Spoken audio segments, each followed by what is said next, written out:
Bonjour à toutes et à tous, on se retrouve aujourd'hui pour un nouvel épisode de Catch the Ball FR avec aujourd'hui au programme l'analyse, le débrief de la Week 2 de NFL, la deuxième semaine, la deuxième journée on peut dire de NFL avec une analyse de tout ce qui a pu se passer aujourd'hui et toute la semaine dans la Ligue nord-américaine. Je suis avec Louis, comment ça Louis? Très bien, et toi? Parfait, la forme. On se retrouve tout de suite pour débriefer tout ça du coup juste après le générique. His second touchdown today. Sneed. It's out. Oh, man. Know your role and shut your mouth. He was like, I don't care, catch the ball. Ok, du coup, Week 2 de NFL, la saison est bel et bien lancée et je voulais savoir ce que t'en as pensé, Louis. Ça dit quoi cette deuxième semaine, pardon. Qu'est-ce que t'en retiens? Beaucoup de surprises et par rapport à notre vidéo de prono, là tout commence à se déjouer, on demande que ça, avoir de belles surprises, avoir de nouveaux joueurs qui brillent, avoir des résultats qu'on n'attend pas, des gros qui tombent. Il y en a eu beaucoup cette semaine, des gros qui tombent, des gros du Power Rankings, il a été chamboulé totalement, donc j'ai vraiment bien kiffé. Voilà, les Niners, que ce soit les Ravens, ils sont tombés. Ils sont pas undefeated après 5 journées, donc ça fait plaisir. Et moi, j'ai vraiment passé une superbe journée. Et j'espère que toi aussi. C'est vrai que effectivement j'ai passé une belle journée et surtout ça redéfinit tout plein de cartes. On a l'impression que ouais, c'est super serré là cette année la saison. Alors c'est que la deuxième semaine et ouais, c'est quand même vrai qu'à part les Chiefs, les Texans ou 2-3 franchises comme ça, on a eu vraiment des retournements de situation, des franchises qui ont fait soit un très mauvais début de saison qui là, dans la deuxième semaine, ont remonté le niveau, ou l'inverse, qui avait très bien commencé et qui ont mal joué cette semaine là. Mais ouais, une semaine très intéressante et qui a défié tous les statistiques et tous les pronostics franchement. Totalement. Et elle a débuté avec un match qu'on avait déjà un peu anticipé dans notre analyse de la Week 1. C'est vrai. Surtout, bon, pour moi, là, on va directement mettre une victoire des Bills très nette, avec des bons Bills qui font peur d'ailleurs. Mais ouais, du coup, Bills-Dolphins, le match. C'était Bills-Dolphins, effectivement, le match. Victoire des Bills qui, moi, personnellement, me surprennent, mais au final, sont toujours là comme chaque saison, sont forts, sont présents. Et ouais, c'est peut-être pas ce qu'on va retenir malheureusement du match. C'est plutôt la blessure, le traumatisme crânien de Tua Tagovailoa, le QB des Miami Dolphins. La troisième de sa carrière professionnelle. Ça fait beaucoup de commotion cérébrale. Au-delà de l'aspect sportif et voilà, du coup de massue, littéralement sur le début de saison des Dolphins qui perdent leur QB, mais aussi pour lui et peut-être pour sa carrière. Hein. C'est chaud. C'est chaud les traumatismes crâniens et ça rappelle que ça reste un sport très violent. C'est un sport très violent, mais après c'est vrai que ça rebat beaucoup de cartes parce que du coup il avait signé un nouveau contrat à 124 millions de dollars sur 4 ans, je pense. Et prendre sa retraite maintenant, ça fait mal. Qu'est-ce qu'on fait? Est-ce qu'on recrute un nouveau quarterback? On va pas mettre sa vie en danger non plus. De toute façon, ça mettrait du temps à revenir. Les Dolphins que tu voyais combien encore, Hugo? Combien? Fumier. Je les voyais first seed de l'AFC. Hein. Et ouais. Là, c'est compliqué. Ils doivent être dans les derniers au rankings. C'est compliqué. J'entends beaucoup de monde côté US dire que voilà, il faudrait que toi, clairement, décide d'aller à la retraite, hein, tout simplement. Pour sa santé, pour lui, pour sa vie. Voilà. À lui de voir. À son équipe aussi de voir s'ils vont le laisser revenir et lui redonner pleine confiance. Mais ouais. En tout cas, ils vont avoir besoin d'un remplaçant. Mike McDaniels a dit qu'ils vont prendre un quarterback expérimenté. Du coup, à voir. Peut-être qu'on va se retrouver avec Tom Brady qui revient de la retraite pour les Dolphins, on sait pas. Non, mais c'est vrai que il faut penser à la santé avant tout. Si ça tombe trop mal, entre guillemets, pour lui, voilà, il s'en met plein les poches et il va en retraite. Bon, on a vu quand même, moi j'ai plus vu la deuxième commotion cérébrale où vraiment là il était très étourdi. Ça faisait vraiment mal au cœur de voir quelqu'un qui, après un choc, il ne peut plus rester debout, en fait. C'est choquant. Clairement, moi, je pense qu'il faut qu'il aille à la retraite, hein, même s'il y a l'ambition et tout. À un moment, faut dire stop, quoi. Ouais, c'est vrai, faut dire stop. C'est peut-être pas le moment de parler de ça, mais bon, ça a eu une influence directe, hein. Je trouve aussi quand même qu'à chaque fois, de lui-même sur ses slides, voilà, il y va quand même la tête en avant, quoi. Alors qu'on apprend beaucoup au quarterback, bah, justement, à bien glisser, à bien se mettre au sol dès que voilà, il voit quelqu'un arriver sur eux. On sait que les défenseurs, dès qu'ils vont un peu avoir l'occasion de toucher un quarterback, ils vont pas hésiter, hein. Même Damar Hamlin, qui est du coup le défenseur des Bills à l'origine du trauma sur Tua. On sait que voilà, lui-même avait eu des soucis de santé. Il y a 2 ans, il avait fait un arrêt cardiaque en plein terrain. Ça avait touché toute la communauté de la NFL. Et bon, là, ça l'a pas empêché d'aller au contact, hein. Et voilà, Tua qui lui-même, la tête en première, s'est blessé. C'est vrai, voilà. Donc, bon courage à lui, bon courage Après, aux Dolphins. Ouais. franchement, ouais, bon courage à lui. Et j'allais dire, si malgré cela, son malheur pouvait faire le bonheur de quelqu'un, j'aimerais que ça soit Bryce Young. Du coup, le QB des Panthers qui ont encore perdu, qui ne font presque que perdre, hein. On le rappelle, c'était l'excellent quarterback à Alabama à l'université. Premier pick de la draft l'an dernier. Premier pick. Et Dieu merci pour CJ Stroud, hein, parce que sinon c'est lui qui serait retrouvé aux Panthers. Et c'est vrai que là, depuis qu'il est aux Panthers, c'est catastrophique. Il a même été annoncé qu'il sera bench pour la semaine 3. Alors que franchement, moi, cette décision elle m'a un peu choqué parce que je trouve que c'est vraiment pas lui le problème chez les Panthers. Mais bon, voilà. Je sais pas si c'est possible, mais si les Dolphins pourraient aller récupérer Bryce Young en Panthers, ça me ferait plaisir pour lui. Ah, ça ferait un bon move, c'est vrai. Et puis, il y aurait une belle connexion. Après, Tyreek, pour fermer maintenant le sujet, parce qu'il faut pas qu'on passe tout le podcast dessus, mais Tyreek avait l'air d'avoir une super relation avec. Je pense que toute l'équipe, elle prend un coup aussi, même si on reprend un guys pour faire le reste de la saison. Tu dois quand même l'avoir en tête, ce petit rappel à l'ordre. C'est clair. C'est clair, situation compliquée pour les Dolphins, mais j'ai envie de te dire, Louis, que niveau des grosses franchises de l'AFC, c'est peut-être pas ceux qui sont dans le pire état, hein.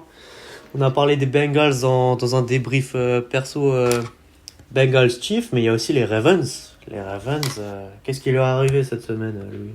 Et moi j'ai envie de te dire que c'est surtout une belle remontée des Raiders qui voilà, ça partait sur les mêmes standards. Les Ravens avaient 3 points de plus au 3e quart-temps, et là ils sortent un 4e quart-temps à 13 points, sorti de nulle part, avec 2 super catchs de Davante Adams qui avait les pieds sur le terrain, où il fait une Michael Jackson. Franchement, elles sont magnifiques les images. Il coach the ball complètement dans le terrain, là où tu plantes les deux petits petons dans le terrain et puis tu la prends complètement dans la touche. Et un super Crosby, le pass rusher de Las Vegas, qui a sac plusieurs fois Lamar Jackson, oui, évidemment. Super remontée, et qui font tomber du coup un très gros des Ravens de défaite. 2 défaites, franchement, on peut pas trop leur en vouloir pour celle contre les Chiefs. Ok, c'était un inch game comme on l'a nous-mêmes titré, mais ouais, les Raiders avaient fait un mauvais match en week 1, et là ils ont réussi quand même à faire tomber les Ravens. Du coup, il y a un peu de doute du côté de Baltimore, et ouais, on les voyait pas là à ce niveau-là de la compétition. Totalement, c'est vrai que c'est surprenant. Dans le Power Ranking, tout le monde les voyait très haut. Là, bon, il y a quand même une différence entre Ravens, les Bengals qu'on a analysés, et les Dolphins. Je pense quand même qu'il faut s'en remettre assez vite, même si c'est un bon, c'est un très, allez, on va dire c'est un mauvais début de saison. Je sais pas si j'ai envie de dire très mauvais, mais je pense que par la suite, là, ça devrait quand même commencer à se mettre en route, parce qu'en soi, c'est pas un match problématique. Je trouve que c'est les Raiders qui ont fait plus la performance que les Ravens qui ont flop. Ok, ouais. Ok, ouais. Mais c'est vrai que ça montre encore une fois à quel point cette ligue peut être surprenante et intéressante à suivre chaque semaine. Alors Louis, là, je pense qu'on a un peu parlé du flop hein, des Ravens, on a parlé des Dolphins aussi, mais niveau top, quelle équipe t'a surprise? Qu'est-ce que t'as bien aimé dans cette semaine provenant d'une franchise? Moi, j'ai beaucoup aimé les Cardinals. La grosse surprise, Ouais. je te laisserai en parler après parce que je pense que Ouais. tu as beaucoup à dire. Mais les Cardinals, putain, avec Harrison Jr. et son QB Murray, il y a une belle Ouais. connexion. Il y a 4 réceptions pour Harrison Jr., 2 touchdowns où vraiment il y en a un, il va l'arracher, où Ah oui. il est pris par les défenseurs et il tape la balle dans la end zone, franchement, wow. Et du coup, c'est un super début de saison pour lui. Et franchement, bon, les Rams aussi sont aussi en difficulté, on va pas se mentir. Mais les Cardinals avaient très bien joué en week 1. Et là, franchement, la force offensive, c'est une équipe qui fait plaisir à voir jouer. Ah ouais, c'est vraiment... ça fait plaisir. C'est une équipe que j'attendais cette saison. Il m'avait un petit peu déçu en week 1, pas tant de la prestation générale, mais Marvin Harrison Jr. quoi. Il n'était pas là vraiment dans son premier match en NFL, le rookie, le prospect d'Ohio State, vraiment le receveur à suivre pour les prochaines années. Je sais pas, peut-être l'effet du stress ou quoi, mais là vraiment, comme ils disent les Américains, he's arrived, il est arrivé, il est là, il est arrivé dans la ligue et par la grande porte. Franchement, un excellent premier carton. Hein. Les stats qu'il a fait en premier carton, c'est ça qui est intéressant. Avec c'est vraiment d'énormes yards, deux touchdowns magnifiques comme tu l'as dit. C'était plus arrivé qu'un receveur fasse ça en tant que rookie sur un carton en NFL depuis son père, Marvin Harrison Senior à l'époque. Du coup, voilà, Wow. la belle ref à papa et ouais. Ils sont lancés les Cardinals et la prestation est encore plus à noter que vraiment ils ont tapé les Rams qui pourtant avaient fait un bon premier match. Hein. Et les Rams là, waouh, totalement Ouais, là, dominé dans ce c'est match. Hein. 41-10, bah, c'est le plus gros score de cette week. Enfin, le plus Ouais. gros différentiel de score. Et ouais, franchement, une équipe dangereuse, offensive, et qu'il va falloir suivre sur les prochaines semaines, et notamment l'évolution de Harrison Jr. encensé par son QB. On sent qu'il y a une vraie relation, et ça fait tout simplement C'est plaisir vrai, à voir. c'était difficile après la première semaine. Un journaliste avait demandé à Kyler Murray pourquoi il lançait pas tellement la balle à Marvin Harrison Jr. Et Murray avait répondu que c'est pas de sa faute, c'est pas lui qui décide des jeux. Et voilà, si la route et la passe n'est pas décidée pour Harrison Jr., c'est pas de sa faute, mais celle du coordinateur offensif. C'est pas le type de remarque qu'on attend d'un QB forcément. Il aurait plutôt dire voilà, je reste disponible pour lui faire et tout. Mais bon, là ils sont bien trouvés dans ce deuxième match et c'est vrai que c'est vraiment un duo qu'on va attendre de suivre toute la saison. C'est vrai. Par contre, du coup, parlons de cette deuxième surprise, de ce deuxième big score avec un flop d'un gros Saints Cowboys. Qu'est-ce que tu as à nous dire sur ce match, Hugo? Un flop d'un très gros, d'un gigantesque, mais aussi d'un très gros flopper. Que sont les Cowboys? Les Cowboys nous auront fait du Cowboys dès la deuxième semaine. Franchement, on n'est même pas au playoff. C'est un petit peu ce qui aurait pu arriver au playoff, mais ouais. Les Cowboys, non, qui, au-delà de ça, franchement, avaient fait un très bon début de saison. Dak Prescott, CeeDee Lamb, au niveau de l'attaque, ils sont enrichis.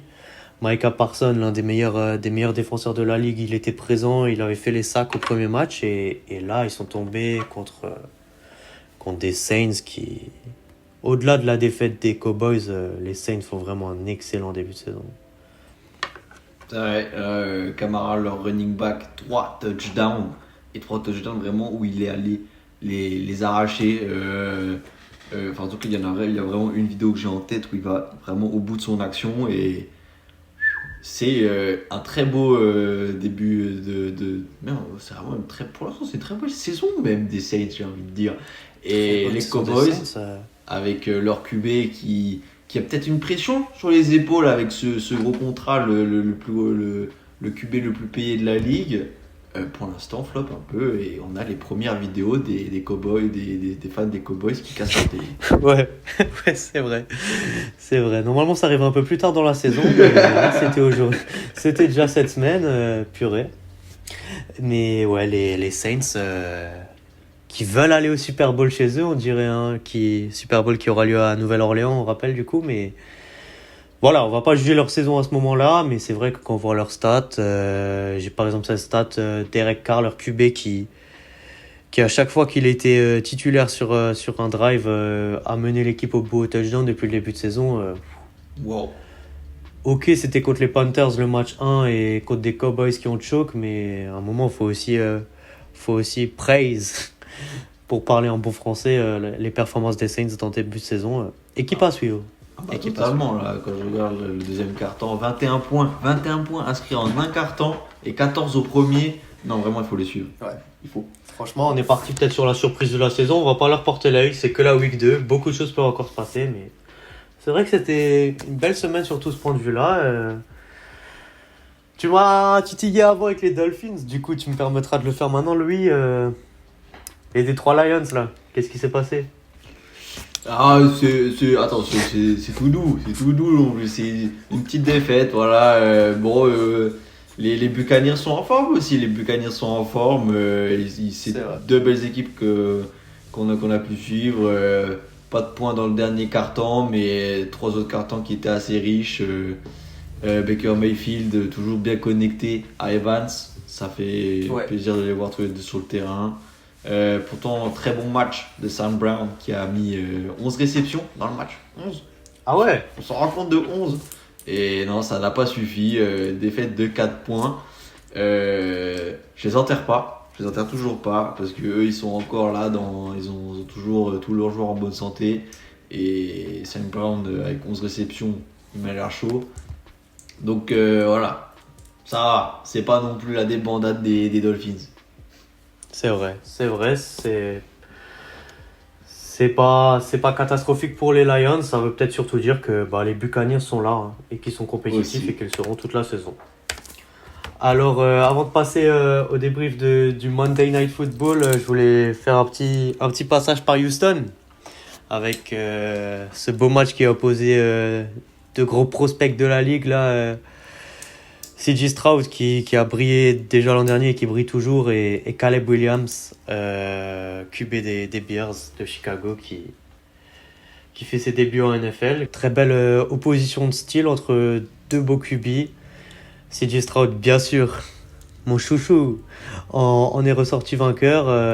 Caleb Williams, je le vois déjà recevoir pas mal de critiques. C'est vrai qu'il a lancé 2 interceptions dans ce match, mais franchement, il a souffert aussi. Il avait un très beau pressing défensif ou des carences dans la O-line des Bears. Ça dépend de quelle manière on regarde l'histoire, mais franchement, match difficile pour lui, mais il a quand même réussi à éviter quelques sacs, à sortir de sa poche et voilà, à esquiver quelques défenseurs qui arrivaient pour lui faire mal. Du coup, pas défaite catastrophique pour les Bears, mais les Texans qui enchaînent et qui font partie du club des 2-0 pour l'instant, club qui devient de plus en plus restreint. C'est vrai, totalement. Donc, avant de passer au Monday Night Football, on peut dire aussi, si tu me le permets, que les Colts n'ont pas confirmé le super match qu'ils ont fait, et les Packers ont quand même gagné. Les Packers, ouais, on en avait parlé, c'était un petit peu le doute entre toi et moi. Pas de Jordan Love, est-ce que c'est la fin des Packers? Faut croire que non. Les Jets aussi ont gagné avec Aaron Rodgers qui fait son match jusqu'au bout et qui fait un beau match d'ailleurs. Victoire face aux Titans, équipe en difficulté, mais victoire quand même des Jets. Ouais. Et le big un gros match de la semaine qu'on a failli d'oublier. Niners Vikings. Le big play de cette semaine. On n'est pas encore passé au Monday Night Football. Il y a d'autres choses à voir. Il faut parler du touchdown de 97 yards de Incroyable.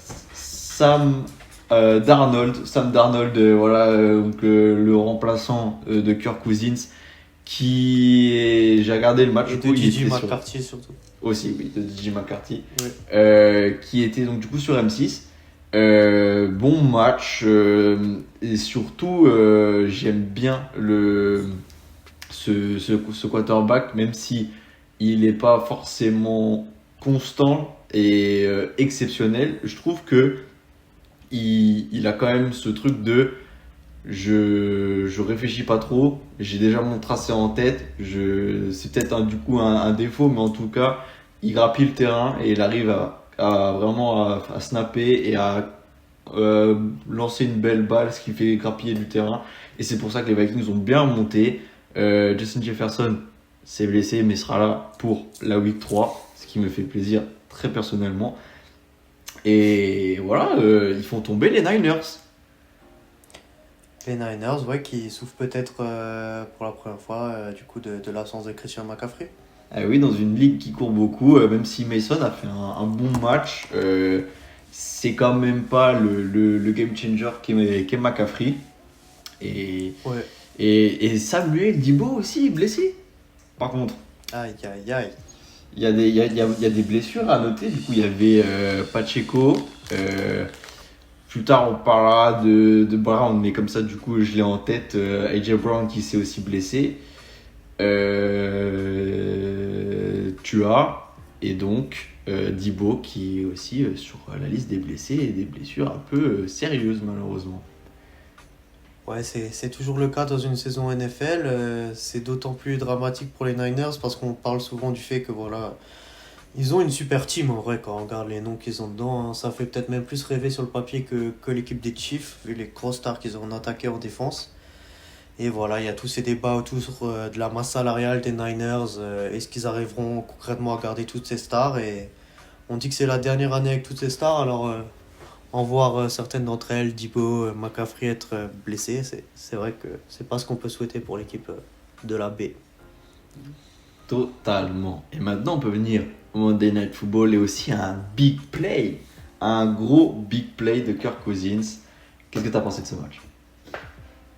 Ah là là là là. Ben, franchement, moi avant le début de la saison, les Falcons, c'était une équipe que j'attendais.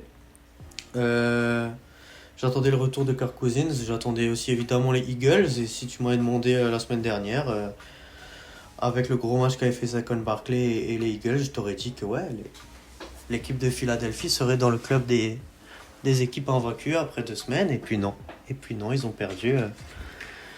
Ils ont perdu, bah, pour le coup, à cause d'un joueur que j'en sens assez, du coup, je peux me permettre de le souligner, Saquon Barkley, qui a pas réussi à catch la balle, catch the ball, pour le coup, pour la petite ref, sur le dernier drive offensif des Eagles en fin de match, qui du coup rend la balle aux Falcons avec 1 minute 23 ou quelque chose comme ça à jouer, sans temps mort, et pas la magie vraiment de Kirk Cousins et des Falcons qui ont marqué le touchdown et sont allés s'imposer en remontant le terrain à une vitesse en plus que à la passe pour le coup. Et bien sûr c'est magnifique pour les Falcons et pour Kirk Cousins. Franchement c'est une action incroyable, mais on peut aussi poser quelques questions sur la défense des Eagles, quoi. Qu'est-ce qu'elle a fait sur ce drive, franchement. Que faire de la défense en zone, ça a pas marché et bah, ça leur a coûté leur première défaite. Et ouais, première victoire côté des Falcons qui ont vraiment de quoi construire. Hein. C'est vrai, petit moment d'égarement ou alors ouais, une tactique qui n'a pas payé. Mais en tout cas, moi je pense qu'il faut surtout aussi saluer la performance des Falcons et de Kirk Cousins qui a l'air de bien se plaire à Atlanta. Je sais pas si forcément. Comment dire ah non, rien, je vais rien dire. Non, voilà, les Falcons qui sont une équipe à suivre aussi cette saison et donc une victoire face aux Eagles qu'on voyait aussi très haut, qu'on voyait first seed de NFC. Oui, de NFC, pardon. Et pour l'instant, ils sont tombés aussi, ça fait partie des gros qui sont tombés cette semaine. Et c'est vrai que pour finir avec une vue un peu plus d'ensemble, généralement l'AFC c'est là qu'il y a souvent des rivalités et ces dernières années la NFC c'est plus vraiment des grosses franchises et vraiment le bas de tableau des fois. de NFL qui s'y retrouvent. Et pourtant, là, si on regarde en NFC, on a des belles divisions. NFC Sud, notamment avec les Saints, Buccaneers et Falcons qui font des bons débuts de saison. Il y a aussi du coup la NFC West à suivre avec les Seahawks qui ont aussi gagné, qui sont en 2-0. Une franchise à ne pas sous-estimer, les Seattle Seahawks, les Cardinals du coup dont on a parlé, et les Niners et les Rams. Franchement, ouais, la NFC va être belle cette année, j'ai l'impression. C'est vrai. Est-ce que je te propose de parler un peu de la semaine qui nous attend? Ouais. Avec notamment l'affiche sur M6, n'hésitez pas à aller la voir parce qu'ils ont des bons matchs, des belles affiches. Cette fois-ci, il y aura Saints contre les Eagles. C'est vrai. Peut-être qu'ils auront pris un stagiaire d'ici là sur Sisplay, mais... Apparemment, il faut s'adresser au RH. C'est un peu compliqué à M6, mais c'est quand même bien de ne pas avoir les pubs apparemment. Ouais, c'est vrai, c'est bien d'avoir du football en français, en gratuit, et on n'aura jamais assez fait de le souligner, mais c'est quel match qui diffuse, tu m'as dit Saints Eagles. dimanche prochain? Saints Eagles? Ouais. Ah bah oui, oh là là, ça c'est du très très lourd. C'est Une vraiment des le meilleures premier, affiches de la Oui, semaine prochaine. le premier gros test pour les Saints. Et pour le coup, si là ils confirment, là vraiment, faudra s'attendre à grand chose de cette saison, je pense. Mais ouais. Et pour le coup, si les Eagles n'arrivent pas à se relancer, ça va leur faire mal, mine de rien. Et oui, ils sont face à une équipe qui est très offensive, donc il va falloir améliorer la défense. On a également Lions Cardinals, Ravens Cowboys et Chiefs Falcons. C'est une belle semaine qui nous attend là. Une belle semaine qui nous attend, 2 belles affiches, la NFL, tout ce qu'on aime. Et on a hâte de débriefer ça prochainement avec vous, bien sûr. T'as tout dit. Parfait. Je pense qu'on peut se quitter là, du coup, Louis. N'hésitez pas, bien sûr, à nous partager vos avis, vos analyses et vos pronos, si vous en avez, pour des matchs, pour des saisons, pour des saisons de joueurs, je voulais dire. Et voilà. C'est un plaisir de parler de ça avec vous. Il a encore une fois tout dit. Parfait. Ben, je vous dis à la semaine prochaine. Prenez soin de vous et ciao Louis. À plus. Ciao tout le monde.